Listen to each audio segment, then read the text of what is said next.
You know I'm right. Live. The second episode right here on our YouTube channel. Nick Durst here along with Joe Calabrese and Joe.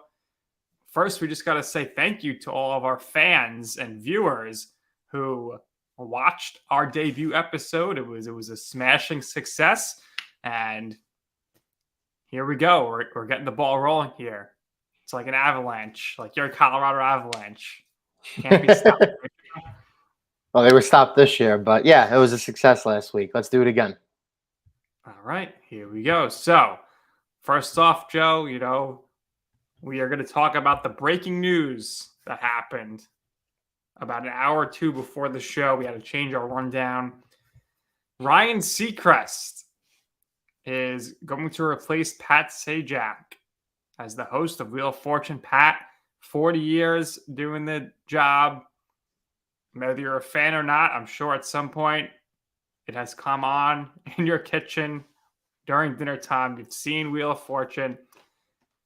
I don't know how much success the show is going to have without Pat Sajak. I think he really made the show. I don't think it's really like the Jeopardy type of show where it's like the show is the show. I think Pat, he of course really made this show. So we'll see how it works out here. Your thoughts first before talking about Seacrest, just on Pat stepping away. Yeah, it's an American staple. In most places in the country, believe it or not, Wheel of Fortune actually precedes Jeopardy. In New York over here, Jeopardy actually goes on at 7 o'clock. Wheel of Fortune goes on 7:30. Pat Sajak has been the host, I believe, since 1981, and I believe 41 seasons.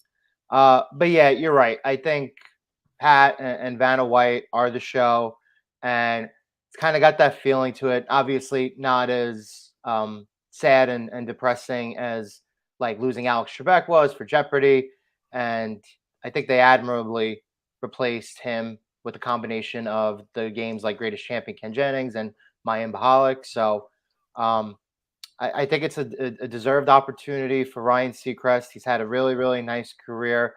But yeah, it's very, very hard to fill simply because I think Pat brings a certain presence to the show, has an incredibly witty, dry delivery, sense of humor to him that makes the show kind of similar to you. So, but yeah, I mean, I used to watch it a lot when I was a kid. I'm more of a Jeopardy guy, but yeah, again, well-deserved opportunity for Seacrest. It's bounced around here, American Idol to Kelly and Ryan, now Wheel of Fortune, and all the hosting gigs that he's done for the major award shows and events in between. So he's had a very nice career for himself. Yeah. Well, Ryan Seacrest, of course, got his start hosting American Gladiators 2000 and blossomed from there. Very nice of you to say that I'm like Pat Sajak, who's a big sports fan. And who knows, maybe one day I could replace Ryan Seacrest. And I could start off the first ever episode saying, Seacrest out, Durst in, and let's spin the wheel. Pretty good. The Wheel of Fortune is going to spin in your direction. Right. So what do you think about Vanna White now? How much longer do you think she's going to hold on here? And what's her chemistry going to be like with Ryan Seacrest? I don't know. It's going to be a wait and see kind of thing. I will say, though, I don't know if she's going to have particularly long after this.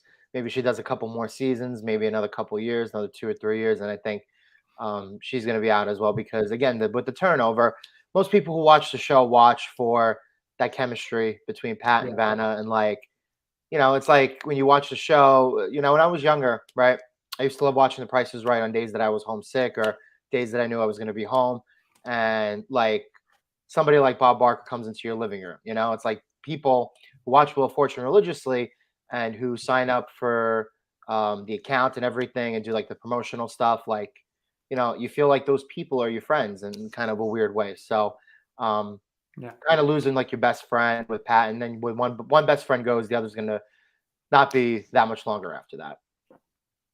Bob Barker, former great Raw guest host, of course. But so Seacrest gets the job here. He just left Kelly recently, and he's got all his other jobs. The way this show works is I believe they tape like maybe 6 weeks of the year. They do like two two-week sets of taping. So it's a pretty easy gig when you consider how minimal amount of days you work. I'm sure it's long days when you're there, but sometimes they're on location. How many times have you seen Pat in Hawaii with Vanna White doing these shows? So that's the way these kind of syndicated shows work. And Ryan Seacrest, it's not a surprise, Joe, that he is taking over, but I thought some of the other candidates out there would have been more interesting and kind of been better for a game show. Anybody else came to your mind that you thought maybe would have been into consideration for this? Game show, huh? Who did you have in mind? Well, I mean, there were some rumors put out there by former HQ Trivia host Scott Rogowski that he was potentially in the running. But you could have bet on this, actually, and he had some long odds. Michael Strahan was also up there, so you had to figure it was either going to be Strahan or Seacrest because they're the golden gooses for ABC. Yeah, and we've seen other actors and actresses translate to other game shows, right? Elizabeth Banks, Michael Strahan. There's somebody else that I can't think of off the top of my head.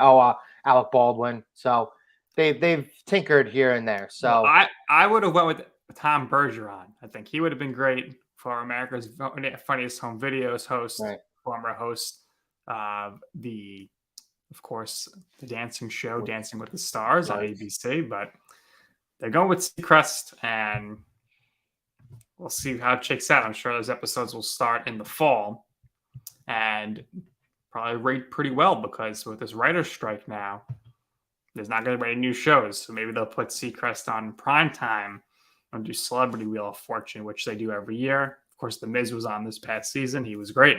And speaking of The Miz, of course, we got some wrestling talk later on with Money in the Bank, a lot of fighting news going on.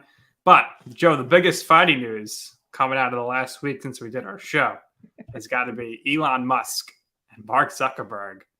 They wanted to go down in a steel cage or UFC, all under the Endeavor umbrella. So we'll see what happens here. I think Nick Khan, you should try to book these two for SummerSlam, set up a big match at WrestleMania or something. You can go the style of Trump versus McMahon, but you had Lashley versus Umaga. Each guy gets somebody. It would be hysterical, but they're never going to fight. But Joe, what do you think about this feud between these two moguls here? Two billionaires who have nothing freaking better to do with their time, right? First thing, Mark Zuckerberg is actually trained in jiu-jitsu. Now, I think he's a low level, but I still think he's a white belt. But he entered into a tournament, I want to say a month and a half ago or 2 months ago. It was either April or May. So he entered into a tournament and he medaled. So he's gold and silver under his belt. So he actually practices martial arts. So if this were to actually happen as is, Zuckerberg would destroy Elon Musk. Now, update, former all-time UFC great Georges St. Pierre has offered to train Elon Musk. Oh, okay. So that might, I don't know, keep the hopes of this potential billionaires fight alive. Now, as we know, the last great battle of the billionaires happened at WrestleMania 23 when Donald Trump representing Bobby Lashley took on Vince McMahon representing the late great Umaga. So that would this would obviously be the greatest billionaires fight since that point. But yeah, in an actual fight as of this moment, Zuckerberg, who is legitimately trained and pretty athletic, he's done well for himself in his spare time. He would totally destroy Elon Musk. But there's a chance that Elon may go through with the training. So who knows? Would Musk come to the ring in a Tesla? Would he drive out in a Tesla? Oh, absolutely. Another callback to WrestleMania 23, the main event, when John Cena came out and that pre-taped like the car theme in Detroit. Yeah. So Musk would definitely come out in a Tesla. Obviously, he wouldn't be driving because the car drives itself. So that's one less thing he's got to worry about. But yeah, it would be he would get a special entrance, as we call in the pro wrestling fandom. The big question would be, would this be live streamed on Twitter or Facebook, or the two of them come together and open up the bidding and go out to like a YouTube or Twitch? Or is it pay-per-view? It's on WWE Network. Where is it? It's pay-per-view. Okay.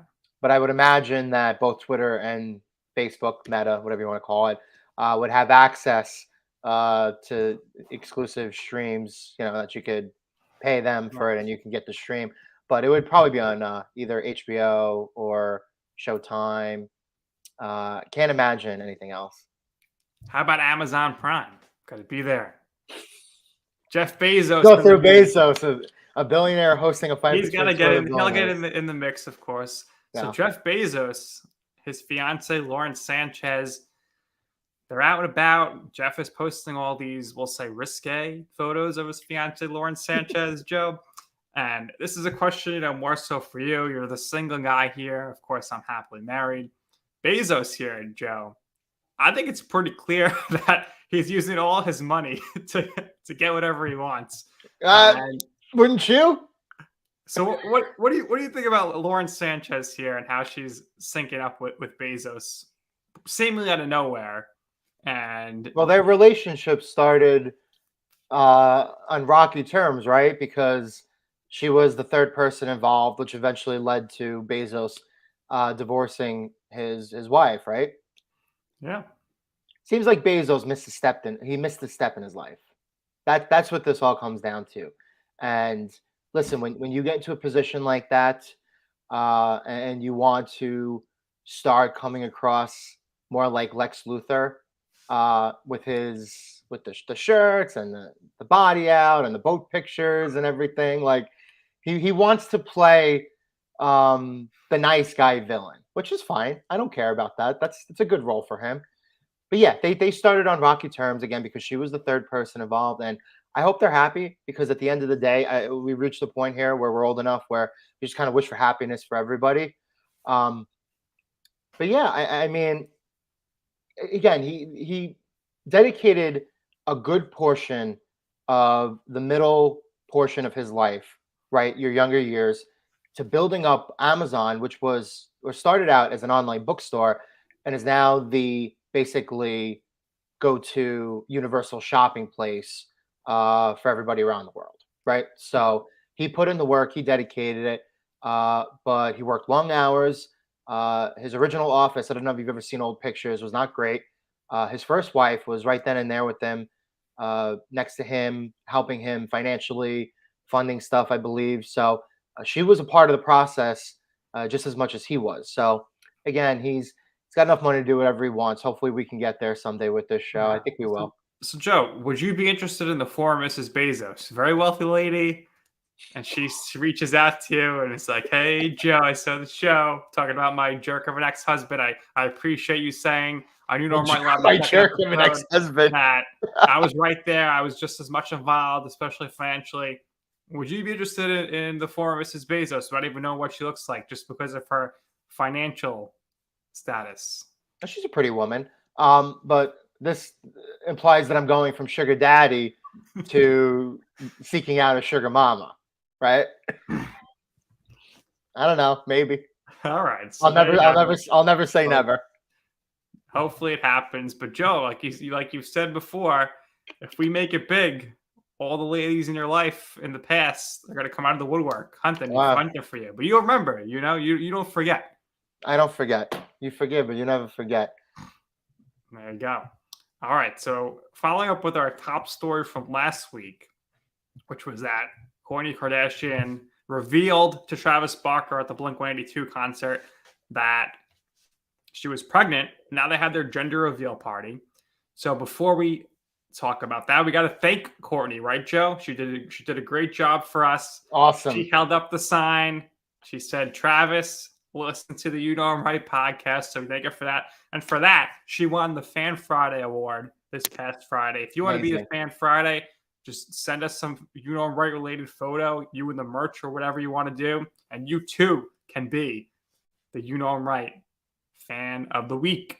So we'll look for that this Friday. But Joe, gender reveal party here. So my question for you is not going to be, did you care? Did you watch? They're having a boy, so congratulations to them.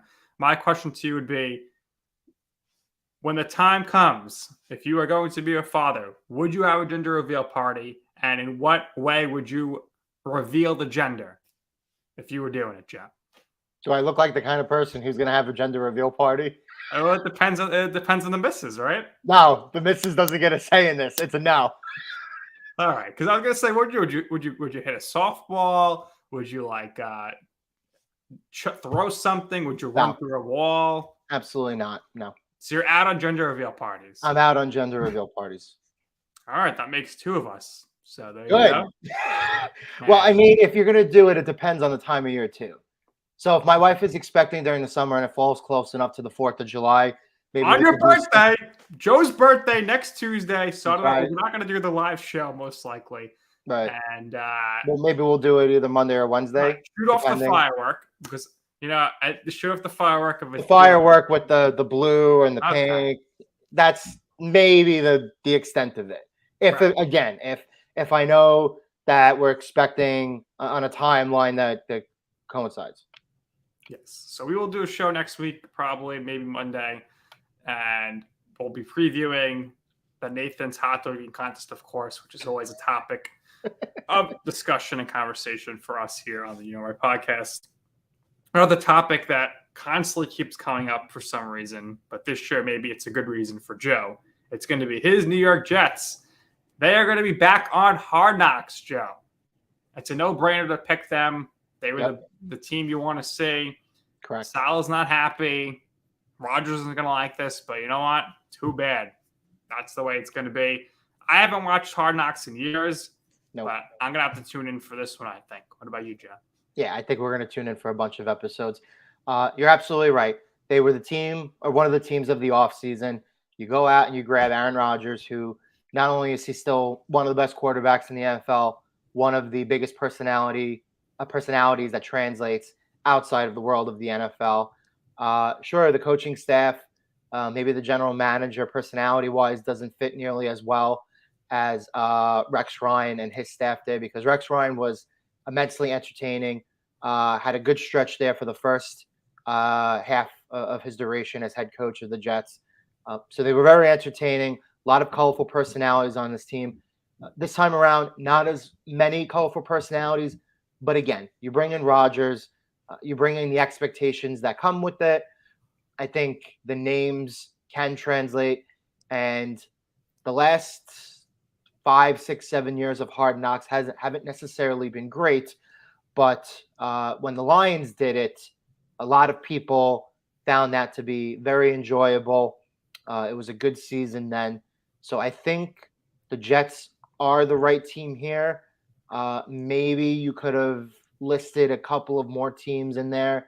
But I think with the offseason storylines, especially because they play in a good division, they were a team last year that was a quarterback away from probably being a good team.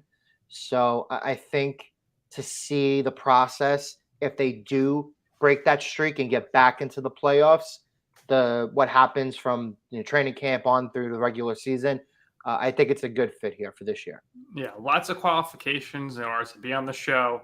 You couldn't have been a playoff team in the X amount of number last year. You can't have a new time coach. That's a first-time coach for your team. So there's only 4 teams that are eligible to do it. But I think next season, Joe, they're going to do the Patriots because they ain't making the playoffs. And that is going to be – could you imagine Belichick? I don't think Belichick would agree to it. I don't think Robert Kraft would agree to it either. It's not up to them. They have no say. They have no say. The NFL gets the final stamp of approval. That's why it's going to be the Jets, because it's if you meet these qualifications or something like if you don't play in London or something, it's all these crazy things. Really? But okay. I would love to see the Patriots and Bill Belichick on Hard Knocks in the future. That would be electric next year. But last point of the Jets here, everyone's looking already at fantasy football. I don't know why. It's June 27th. Can we enjoy the summer? Can we get to the All-Star game of baseball, please? Let's watch the home run derby with Pete Alonso. Garrett Wilson, Joe, I think he's going to take a step back this year statistically because Rodgers is going to be throwing to his boys Cobb, Lazard, and he's going to try to get in Hardman. So not as much passes going to Wilson. Hardman and Cobb aren't really going to put a dent in. I think there's a comfortability level there. Rodgers is going to be looking for them. Yeah. Not Hardman, but Lazard. You gotta understand, Garrett Wilson was a 1,000-yard player last year, and that was with Zach Wilson. Yeah, but there was no other receiver there. Now you got these other receivers. less targets. That's my thought process. I don't see it. I don't think Garrett Wilson is immediately going to bump himself into the top 5 or so in the NFL, but I think he's going to comfortably hit that 1,000-yard mark again, and he's probably going to go over. He'll probably finish with like 1,100 yards. And I think Lazard's not really the guy who accumulates the 100-yard games. He's kind of the guy who has a big play once or twice a game, accumulates yards in big chunks. He's a good red zone threat. So I think for the low mark, I could expect like 800 or 900 yards from him. Maybe, like I said, 1,200 from Garrett Wilson. So right there, you're at 2,000. And then combined with the other 4 or 5 guys, I think you could see Rodgers very easily getting to at least 4,000, 4,500 yards this year. But I don't know. I don't think Wilson's going to take a step back. Yeah, we'll see how it plays out, especially if they get Dalvin Cook in there with Breece Hall. There's just not going to be enough passes going around. Not saying the guy's going to have a bad season, but everyone's saying he's going to be a top 3 receiver now. No, I don't see top 3. That's too much. The top tier receivers that always rack up the stats, they usually don't have a good second option on their team. Right. Or stuff like that. So we'll see. Well, I'm sure we'll talk a lot of football in the coming months, but right now, who cares? Let's focus on some other stuff, like the most exciting part of the NBA season, the offseason, Joe. That's what it's all about. We love the news, the rumors, because we both know, you won't admit it, but maybe deep down you know it too. Once the regular season starts, the Knicks are out of it. They have no shot to win a championship. They broke your heart this year against the Miami Heat. So far, we've already had some crazy movement here. We were talking last week about what the Knicks could do to become better. Well, obviously, the Knicks were not watching our show. We gave them the blueprint, and so much for that. As we could have powered the Knicks to a deep playoff for next year, just like we are powered by StreamYard right now for this live stream. We said, get Porzingis for the Knicks, get Chris Paul, and they do neither. Chris Paul, he's going to the Warriors. It'll be great to see this guy win a championship, but they really need to see the Warriors win another championship here, especially with Steve Kerr, who's the most overrated coach of all time. And Porzingis goes to the Celtics. Joe, I'm looking at the Celtics now. I know they gave Marcus Smart, but you're bringing in Porzingis. You're bringing in Gallinari, who didn't play at all last year, but he's on the team. That is 2 tremendous 3-point shooters right there. To me, the Celtics are the favorites to go to the finals in the East right now, especially with Chris Middleton probably not going to be in Milwaukee. The Knicks should look at Chris Middleton, I think, seriously. I know he's been hurt in the past. And in the West, still got the Nuggets are going to be great. The Warriors are going to be there. I'm not buying this Phoenix Suns team. Bradley Beal never plays. Kevin Durant never plays. They have no bench. They still have no bench. And they downgraded the coach. They don't have a bench. I don't buy them either. The Dallas Mavericks, Kyrie Irving, you guys say anymore. So your thoughts on what's gone down so far on this offseason and your thoughts on what may go down here in the next 10 days. Well, the Wizards are a totally miserable franchise to start. Listen, you could lose with Bradley Beal and John Wall, and you could lose without them. So what the heck? Get rid of the contract. You got to start from the bottom up. Right. Now, I could totally see what they were doing.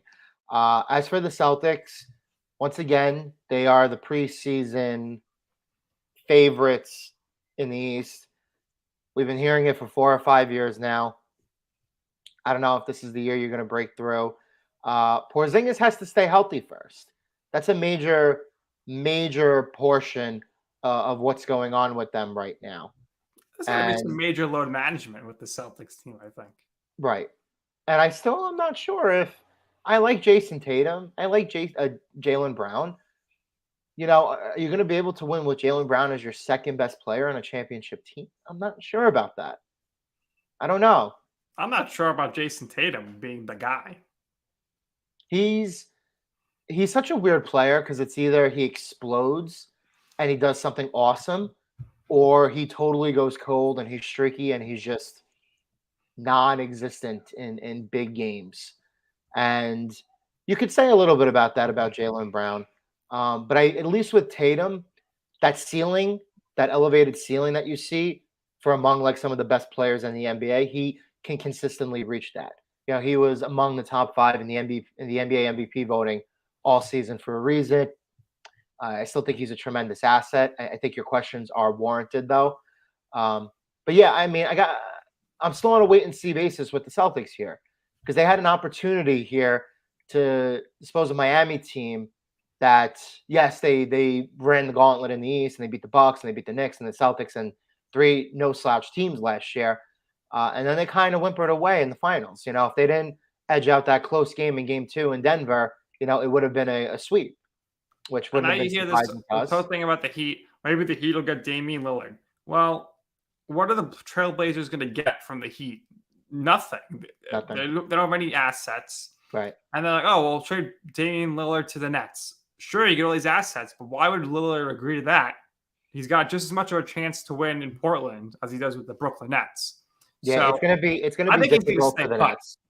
No, I think he's gonna stay put too, but I think eventually they're gonna have to trade him because they're gonna have to do what the Wizards did, where they just say, you know something, the run is over, it didn't work. Damian Lillard is the kind of player here who, as he's entered his 30s and he's been playing into his 30s, doesn't seem like he's skipping a beat. Now, is he the best player on a championship team? That I don't know. But I can definitively say if a team that's got a player like the Heat with Jimmy Butler, if you can acquire him, and you have that guy who you know is a consistent all-star, top 20, 30 NBA player, and you want to add Lillard to the mix to try to put yourself over the top, those are the teams that have to be looking at Lillard here. You got to give to get. And right. I don't know about the teams that Lillard want to go to having anything to give. So we'll see what happens there. Now, the big story on draft night, other than the drafts itself, was the fact that perhaps the Knicks were looking to get Paul George, Mr. PG-13. Now, I don't like that, Joe, because Paul George, he's a guy, he has a good regular season, and if for some reason he likes to rest in the playoffs and rest up for the next season because he can never play in the playoffs. Why would the Knicks want to get a guy like this? There's too many players in the NBA of this style of play where they have great regular seasons, they miss a bunch of games, and then they're out for the playoffs. It makes no sense. I do not want Paul George on the next job. He plays 50 games a season. I don't really want him either. I will say, though, that a year or two of Paul George, if you can, let's say Julius Randle is one of the primary pieces going back there, and it's kind of like an apples for orange swap. Okay. At this point, get rid of Julius Randle, I'll do it. But I don't think that's what the Clippers are looking for. No, it's not what the Clippers are looking for. But I'm saying he's like, again, he's a 50-game player. He occasionally shows up in the playoffs. He's had good games in the playoffs. Hasn't really had a consistent stretch since his days in Indiana where he was a good playoff performer. But in terms of how he would fit on the Knicks, the defensive presence he provides, his ability to shoot a little bit, shoot the three-point shot, I think that could mesh well if the Knicks keep the guards that they have, like RJ Barrett and Josh Hart. You know, so I think in terms of a fit, it's not a terrible idea. But the problem is he's 2 or 3 years too old. If you were getting Paul George at 30, 31 right now, and you were looking to put together a trade, you know, similar to what I was saying, where like two-time All-Star Julius Randle is going back, it could work. But I'm with you. I don't think it does anything for them at all. All right, more to come next week on the Knicks as we get ready for free agency here, because I'm just disgusted with what's going on so far this offseason where they haven't been involved, and I don't like these rumors. So that's where we're going to leave that for now. Now, let's talk a little bit about AEW Forbidden Door. What I want to talk about, Joe, is why that it's getting so much praise. Like, to me, nobody cared about this. I was not invested in it. I never paid for an AEW pay-per-view. I will not pay for one. None of these matches intrigue me. It's kind of just like all out of nowhere. We're going to put a pause on all our storylines, and then we're going to just have these random matches with some of the promotion. Now, if you're telling me, oh, we're doing AEW versus WWE pay-per-view, or maybe AEW versus Impact or NWA or something like that, sure, maybe I'll be interested. But to me, it's like you're doing this event with New Japan Pro Wrestling, And I don't personally care because I know some of these people in New Japan, but I never watched them. It doesn't matter to me. So what did you think about the pay-per-view? I know you kept an eye on it, either reading about it or maybe you watched it. To me, I didn't care. And now you got Bryan Danielson, who came out the final countdown. He's apparently hurt. So now he's out 6 to 8 weeks. And that's going to impact the blood and guts match between the Blackpool Combat Club, which should drop the Blackpool because there's nobody British there anymore, versus the Elite. So you're kind of looking at like a little bit of a Edwin Diaz World Baseball Classic scenario here. So what do you think about the Forbidden Door pay-per-view? I think it appeals to a certain type of fan, a certain quality of fan that cares about like pro wrestling. Their dream matches are different than our dream matches, which is okay. That's fine. You know, different tastes for everybody, different strokes for different folks. I kept an eye on it. It was a good show for what it was. Because you're caring more about the best quality of wrestlers that New Japan provides and the best quality of wrestlers that AEW provides. And right now, it's less about the storylines, more about it's more like a video game pay-per-view, right? You're totally hit the nail on the head. There are no storylines going into this, right? The storylines that the fans conjure up, or it's like, oh, Brian Okada is like a true dream match, right? The only match that actually you can kind of say had not an extensive story behind it, but some good story behind it was, ironically, the best match of the night was Kenny Omega versus Will Ospreay, and it was a very good match. Couple of questionable, potentially dangerous spots. There was a video going around of the Tiger Driver, which is like a kind of like a front pile driver, kind of like on your neck, and very dangerous thing to take. But that was by far the best match of the night. Was one of the best professional wrestling matches of the whole year. And this is somebody who loves WWE and has thought that the match quality of WWE for the last 12 to 18 months or so has been best match of the year, Intercontinental Championship. Triple threat match at WrestleMania, 100%. We're on the same page here. And our buddy, our fellow softball player, Anthony Arnone, said that match was trash. I don't know what he was thinking of, but shout out to the Unmighty Ducks, by the way. Yep. Locking up the 1 seed in the playoffs. Joe, Roman Reigns might be the head of the table, but you are the table setter. Getting on base. Tremendous stuff there. Thank you. So AEW Forbidden Door. Didn't mean to cut you off there, but I really don't have much more to say on this topic. So, Joe, let me talk to you. Yeah, let's talk a little WWE Money in the Bank at the O2 Arena. Is it going to be LA Knights night to shine? I think so.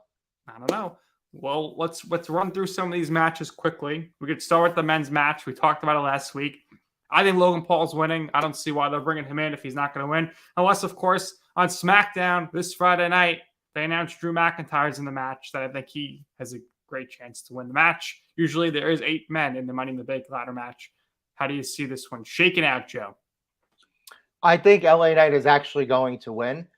And I think they brought in Logan Paul for 2 specific reasons. One is a very relatively minor reason. I told you this. There's going to be a moment in the match where Logan Paul and Ricochet try to do something so absurd that only Shane McMahon would do.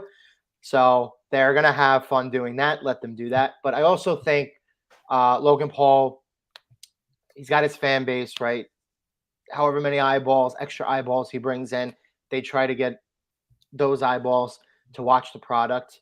He's very good. He's very, very good. He's gotten better. He's gotten a lot better. Eventually, he needs to win a match, though. He's not won a match since his debut match when he teamed with The Miz. I agree. I don't think I would give him the world championship, but if he's willing to do some type of a brief 2, 3, 4 month full-time run after Gunther loses the Intercontinental Championship months from now, after he breaks Honky Tonk Man's record, I would see Logan Paul with the IC title. I think that would be a good fit.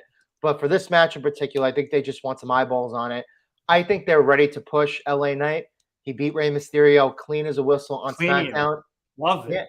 Yeah, and Rey Mysterio in the LWO has been pretty popular as of late. So to do that, that kind of shows you we're starting to have a lot of faith in you. We see how the crowd's reacting to you. He's got some of the most organic reactions wherever he goes. So I think they're ready to pull the trigger on L.A. Knight. Yeah. Yeah, let's talk about the women's match now. There's some big names in here. You got Bailey, you got Trish Stratus, you got Becky Lynch. However, none of them are really favored in this one. The star power is here with this one instead of the men's. Right. So Io Sky, she's the favorite, seems like. Zoe Stark, don't care about her. And Zelina Vega, who I think has a shot as well. I think so too. I really do. I would have Trish Stratus win, but how do you see this one playing out? Well, if you want Trish to win, that's fine. Trish doesn't need it. Becky wants it, never did it before, says she never did it before, and that's the motivation. She doesn't really need it either. I think the plan here is to do Io Sky to win, and then Bailey costs her and screws her over when she's attempting to cash in, and that's how they start a feud. But I'm with you. I watched Monday Night Raw last night, and I thought the way that they gave Zelina Vega some time to speak, and again, the LWO, they're very popular. She just had a big-time championship match against Rhea Ripley in Puerto Rico. Maybe they give it to Zelina. I think Io's going to win, but I'm going to honestly be rooting for Zelina Vega here. Here's the thing with Zelina. I can't buy her as a champion. So if she's going to be the champion, it's because she's got to cash in. She's not going to go in there clean and win a match. So I could see it happening in September that she would cash in and perhaps be champion. So I guess we'll say here, you're going with LA Knight. I'm hoping for LA Knight. I'm going with Logan Paul. And we're both going to go with Io Sky here, which is just bizarre that she'd win. Like, it's just so out of nowhere. And maybe is she gonna cash in, try to cash in on Asuka? I don't know. We'll see. We'll see how that plays out. Now, the other matches to discuss, we don't really discuss much, but Seth is going to beat Finn easily. But I like the whole callback to the Universal title situation. The story itself has been good, and the promos have been good, which is nice. Yes. All right. Cody versus Dom, Joe. We got an upset. A certain beast. Is going to show up in London, and he's going to eat the snot out of Cody. And I'll tell you something. The crowd reaction for this match, I get Cody's the American Nightmare, and they're in London here, which is across the pond. But the crowd reaction for this match is going to be so good. And Dominic Mysterio, he can't even speak. You can't even – and when he does – And now we're never going to hear the end of it. He beat Cody Rhodes. We're never going to hear the end of it. This is going to be a lot of fun to watch, though. Now, who do you think gets the biggest reaction of the night? Is it going to be Butch? Is it going to be LA Knight? Who do you think gets the loudest pop? Butch is on home soil here. If Drew McIntyre shows up, they'll probably go wild, even though he's from Wales. He's not exactly British. They should have looked to maybe bring in, the British Bulldog's son, Davey Boy, to do something. But who do you think gets the biggest pop of the night? Is it going to be Brock Lesnar maybe when he comes out? I don't think so. I think it might be the Usos. Okay. I'm thinking about this because the crowd has been eating up everything that they've been doing, and now they're reacting to Jay and Jimmy a lot. I think LA Knight's going to get a huge pop. I think Becky's going to get a huge pop. I'm trying to think. Who else did I miss? Trish? No, not so much. She'll get some booze. Logan Paul? A lot of booze. And they're going to love to do the Seth. They're going to be doing Seth's chant the whole match. How about Liv Morgan? We'll get a good pop. Well, let's talk about that match. The undisputed tag championship match. Rousey and Baszler versus Rodriguez and Morgan. You watched Raw this week. Ronda's just going through the motions. She's just cashing checks at this point. I hate seeing her in this tag team thing, and every week she needs to be booked a little more like Brock Lesnar, if you ask me. Well, she wanted to do the tag team with Shayna. They wanted the tag title, so good on them. So who's winning this match, Joe? I think it's going to be Ronda and Shayna, but I could see a rematch at SummerSlam. See, I think it should be Raquel and Liv because they never lost. But I think Shayna and Ronda will retain because Raquel's not in Money in the Bank, and she is going to face Rhea Ripley at SummerSlam for the title. I can see that. Eventually, what I read was a rumor, right? A report, a dirt sheet report that Raquel is currently the favorite to win the 2024 Women's Royal Rumble match. Okay, so they have an idea eventually of because she's had singles opportunities and she kind of gets screwed at every turn. Yep. So it seems like there's reason for that, and they're doing their best to try to keep her relevant and involved in something that's a part of the show while not trying to push her to any particular title at the moment. So yeah, I could see that. We'll see. I think the Rousey title reign has been a total flop. So not the Rousey, the Ripley title reign has been a total flop so far. The bigger storyline with her is her hanging out with Dom Mysterio. So I don't know where that's going to go. Yeah, we'll see. Now, she's not even defending her title at this pay-per-view. So, I don't know why not, but we'll see. So then you got Charlotte taking on Asuka, right? Do you ever bet against Charlotte? No. I don't know. Maybe this is the time to do it, though. What do you think? I think so. Yeah, I don't think they would have had Asuka beat Bianca if they didn't have a little run prepped for her.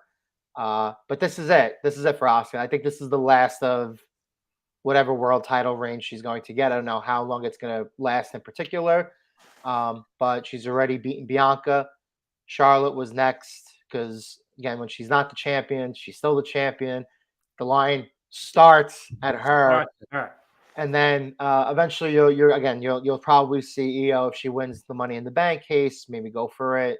Then you have Bayley. So it seems like Asuka has some competitors here, but over time, the only match that I really truly care about when it comes to the Women's Championship on SmackDown is Charlotte Flair versus Bianca Belair.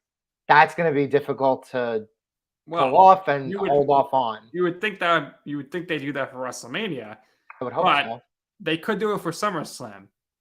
Sure. So Asuka could have been that transitional champ just because you want to turn Bianca heel. Right. But I don't know. I mean, I'm reading the rumor as Bianca versus Rhea Ripley at WrestleMania. I don't want to see that. I don't see that either. I got to see Charlotte Flair back in a title match at WrestleMania. That means it means something. I thought we were going to get Rhea and Becky and Charlotte and Bianca down the line next year, but it seems like if Raquel is the plan, then we're probably going to get Raquel and Rhea.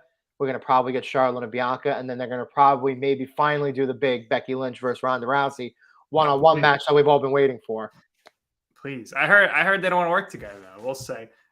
But if you're smart, if you're Triple H, you should get Mercedes Moné, Sasha Banks to win the Royal Rumble. That's what the people want. Big time shout out to Mercedes Renato commenting on our reel with the interview that we did with Mojo Rawley a couple of weeks ago. Check that out. Dematati, Paragon, his agency. Go check them out. Represents a lot of talent, WWE, AEW, an agency specifically geared for people who work in the pro wrestling sphere, kind of the first of its kind. So kudos to him. He was a great interview. And yeah, shout out to the former Sasha Banks, currently Mercedes Moné, real name Mercedes Renato. Yes. Thanks for commenting. Appreciate that. All right, last match, and I'll move on. We got the Usos taking on Roman and Solo. This is going to be the main event for SummerSlam, but I guess we're going to get Roman Reigns versus Randy Orton for SummerSlam, which was the plan for last year. How's this shaking out here, Joe? I think Roman's going to win. I think he's going to squash him, but who's taking the pinfall? Is it going to be Jimmy? Is it going to be Jay? Or do you see Solo taking the pinfall? And then Solo has some difficulties, and he's out of the bloodline. I just don't know because, again, I would think Roman's going to wrestle at SummerSlam, which is the next event. So if Solo's out, then I would think maybe he has something with him. So how do you see this playing out? I have a very, very specific prediction. All right, let's hear it. I think Roman is going to take the fall. No way. Yeah. I think Jay is going to pin him. And I think there's going to be a scenario where I think Solo kind of costs Roman the match, and you're not going An to know. inverted spike to Roman by And accident. I don't know if he's going to be doing it intentionally, deliberately, or if it's going to be an accident. And there's going to be there's going to be a lot of drama. This is going to main event because it's the Bloodline Civil War, and I'm all for this. I'm so ready for it. But my prediction is that Jey Uso will be the first person to pin Roman Reigns in how many years? 4 years here now. I think the last time, right, was 2019 against Corbin. He took a fall in a match and lost. So, but again, this is not for the title. No tag titles, again, obviously, are involved in this match. It's just a total family thing. So, yeah, that is my biggest, boldest prediction of the weekend. Well, my big prediction for the weekend is that Monday on Raw, they will have a video package of that match. And that's the worst part of Raw every single week, the Bloodline recap. It's a SmackDown storyline. I don't care. Leave it on SmackDown. The biggest thing going. It's the biggest story they had. Well, I don't care. Show it on Raw. I mean, why don't they show on SmackDown then LA Knight dissing Logan Paul? That's what they should do. I mean, this is Roman Reigns here. This is the first family of professional wrestling, the biggest wrestling family of all time. All right. Well, 3 p.m. start time. I'm going to be out, unfortunately, so I'll catch up after, and we'll talk about it next week. Last thing I want to talk about here before we're out of here in a flash is The Flash, the movie The Flash. I haven't seen it yet. I'm going to say it. I don't know if you saw it, Joe, but a couple days ago I did. Saw it. It's got some good reviews. Shout out to our buddy Adnan Verk, host of the Cinephile podcast. He said it was good. He hates superhero movies. Right. Now, I heard we're doing a spoiler-free talk here. There was 3 different endings to this, and because of the way that the gun show took over here and canceled everything out, that this was just a whatever ending. There's supposed to be another ending, which was going to lead into the Batgirl movie, which is already filmed, and now it's never going to see the light of day. What a disaster there. And now that had a big star-studded cast. So you get the ending here. Now, the movie did not perform too well in theaters. And everyone's saying, oh, just because DC is what sucks or whatever. No, it's because, one, before the movie ever came out, it was announced that this is the end of this storyline and arc here. We're not moving forward with these characters. And number 2, I think Ezra Miller rubbed a lot of people the wrong way with his off-the-camera incidences there. So your take on the whole Flash scenario here? No, I agree with that. I think a lot of people, a lot of DC fans were knew of the Ezra Miller stuff. So that kind of deterred them from going to begin with. Why go to a movie if you know this is kind of the end point to it? And it's not like when the MCU, you had over 10 years of buildup to do what they did with an Infinity War and Endgame back to back. And that kind of put a bow on the first couple of chapters. And like they've done movies ever since, but there was this finite conclusion to a lot of the original Avengers characters, some satisfying, some unsatisfying, but stuff that flowed into the story. With here, it just seems kind of like an abrupt ending. And again, the Justice League stuff, it's been riddled in controversy, a lot of blowback from fans, a lot of internal disagreements between people producing the movie, directing the movie, the heads of Warner Brothers and higher ups and the execs. So for the movie itself, I thought it was really solid. Again, no spoilers. It deals with a specific concept that I think is starting to get overdone in movies a little bit, and that is the concept of time travel, and that's all I'm going to say. But again, it has to be done a certain way. So I think the way that they did it was interesting. It was engaging. I thought it was a good movie. Some of the characters that you've seen in previous movies were in this movie. Some no-name actors. So that's all I'm going to say. It was enjoyable. But they need to make a lot of tough decisions because the MCU and Marvel and Disney they ran away with everything. again, the Justice League stuff was so shoddily put together. Ben Affleck goes down as the first person to play Batman to never get his own movie. It's crazy, right? It's insane. So they're gonna do a full reboot here. Do Right. you trust Gunn, who is known for his? Yes, I do. Okay, But So it has to be done in his vision. I think he's, based on his previous work, he's earned enough leeway to get the respect to put his vision into place and fulfill it how he wants it to be fulfilled. Do you think they asked Nolan to do it and he turned it down? Christopher Nolan. I think he's out of this. I think he's got his Batman movies in. I think I would let him take over, because the problem with all these DC movies as of late, and I love DC, is the CGI crap is awful, and it's always these mythical beasts and creatures. You look at Shazam 2, where they destroyed Citizens Bank Park in Philadelphia. All these mythical beasts. The Batman or Superman, Justice League ending. The Wonder Woman was great until the end with this CGI fight. I hate this crap. I want some realistic movies. Have a villain who's a human.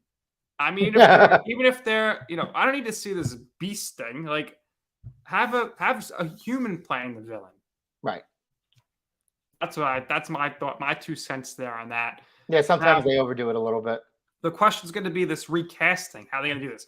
The last thing we need is another Batman origin story, another Superman origin story. How about we get like some middle-aged, like, they're already established type of thing here. And then you could do prequel scenes, previous scenes that provide some backstory flashback as the movie, like flashback scenes as the movie's going along. That's why the Batman was so good, because Pattinson did a good job. Zoe Kravitz was very good. I didn't see it. I don't plan to see it. It's very long, so you gotta have to watch it. Watch it more like a TV show in like 3 or 4 parts. When we went on our business trip this past fall to Las Vegas, it was available on the plane. And I was gonna watch it, and I was like, I don't know if I could do this 3 hours here on this plain TV, and it's dark. You can't even see it. It's like a neo-noir type of movie. It's like it's like a dark, like mystery, but it's like a graphic novel or a comic book come to life. So there's no like spectacular like CGI scenes. I think in terms of how it's shot, the style that you're looking for, it's not Nolan's movies, in particular, but I think you would enjoy it. If I wanted to watch a black and white movie, I'll go watch something from the 1920s. That's my opinion there. But real quick, and then we're getting out of here. They're going to recast everybody here. So they got some tough decisions ahead of them here. And especially when it comes to Wonder Woman, if you're going to recast that, because Gal Gadot is the perfect casting. So I don't know how you're going to do that. Right. They didn't even have Green Lantern in this sphere, which was pretty stupid. So you got to have somebody from. You're not going to have The Rock now. It was rumored to be The Rock for years. He's out. Any names come to the top of your head here that you want to see play any of these characters? The problem is a lot of them have appeared in the MCU already. So what are you going to do? You're going to have like right. Like you probably think, let me get a Hemsworth to play Aquaman. Right. You can't. Momoa was a good secondary choice, and now with the reboot, he's not even going to be involved. So. Aquaman 2, it's going to be the end of the Snyderverse, we'll call it. Right. We'll see how that Aquaman was actually a good movie for the most part, so we'll see how it goes. But that's going to do it here for this episode of I'm Right Live, our second episode right here. Next week, we will most likely be live on Monday, July 3rd at 3 p.m. to celebrate Joe's last day as a 30-year-old. And then America celebrates their birthday, and so does Mr. Joe Calabrese, Front Row Joe. So, for my co-host, Joe Calabrese, I'm Nick Durst, and this has been I'm Right Live.